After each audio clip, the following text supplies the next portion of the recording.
Sitaram, Dr. Raj, the Hindu from Trinidad. Today I had to address a situation where a person believes that Hinduism sways from time to time. Hinduism adapts to time, place, and circumstance. Always remember that. We are not static in our belief. We are not dogmatic. We're not regimented. You can be an atheist and be a Hindu. You could be a Christian Hindu. You could be a Muslim Hindu. You could be a Jew Hindu. You can be a Sanatanist Hindu. You can be a Kabir Pant, Seva Sant, you name it, and you could still be Hindu. But when trying to explain to the individual about the concept of time, let me just give you a little brain teaser here. The earth revolves around the sun. It takes 364 days and a quarter, and in a leap year, 365 days to make one revolution around the sun. But while the earth is revolving around the sun, it's also spinning. And it takes 24 hours, 12 hours of darkness and 12 hours of light. So time on earth is relevant to the earth. 1 year on earth is not 1 year on Pluto. If you use the revolution around the sun as a measurement of 1 year, and you take how long it takes for Pluto to go around to do that revolution around the sun, you'll come to the realization that 1 day on Pluto is much longer than 1 day on Earth. So the closer you get to the sun, the revolution around the sun is faster, and the further you get away from the sun, it's longer. Now think about other universes in this multiverse that we have. Universe that have more than one sun. Time is not the same. So in our books it explains that if you go to Brahmlok, the abode of Brahma, 30 seconds in Brahmlok is thousands of years on earth. And it's explained and it's there in detail.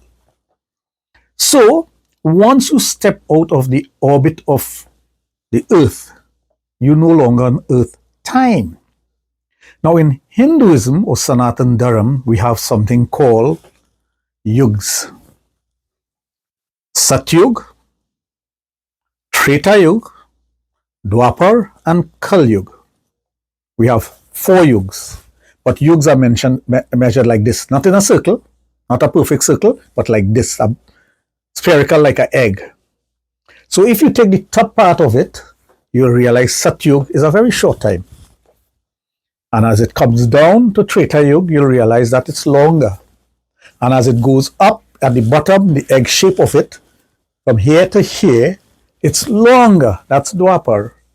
And then you come to Kal Yug, which goes back to Satyug. 4 yugs equal to a kalp. And we have been measuring time like that since time immemorial. So there's not one Satyug, one Treta Yug, one Dwapar, or one Kal Yug. It has been happening since time immemorial. And scientists will tell you the earth is about 3 billion years old, more. How did they arrive at that figure? The goalpost shifts a lot based on scientific facts and other things that they're doing. But if those very same scientists start to study Sanatan Dharma and the teachings of Sanatan Dharma and the yugs and the kalp, they will realize that that revolution around the sun and the revolution through the yugs into the kalp is many, many kalps. Many. That's why when Lord Hanuman went looking for the ring of Lord Rama, he went to the nether regions looking for the ring of Lord Rama, which Lord Rama deliberately threw in the crack. He saw a heap that even he couldn't surmount of rings of Lord Rama, only to be told which one of the Lord Rama you're looking for, which ring you're looking for. Because there were so many thousands of incarnation of Lord Vishnu as Lord Rama. So if in a simple story like that in the Ramayana teaches us that there are many, many yugs. Many, many yugs. It's a figure we cannot even imagine. Mathematics cannot give you the formula for that. But it's written in our texts, it's written in our books. We know these things to be factual because Sanatan Dharma is not a fly-by-night religion. It wasn't made by a man. Sanatan Dharma was handed down to us from the Creator himself, which is Shiva. Those religions that were created thereafter have followers and they believe in a supreme being. But we can tell you the name of the supreme being. We can tell you what he or she looks like. And always remember, a male representation of God always have a female representation of God. There's a God and goddess. So we are not in doubt as to time.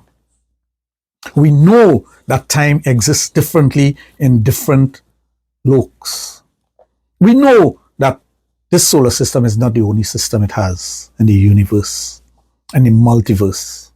How could we know these things if our religion was not scientific? Jai Shri Ram.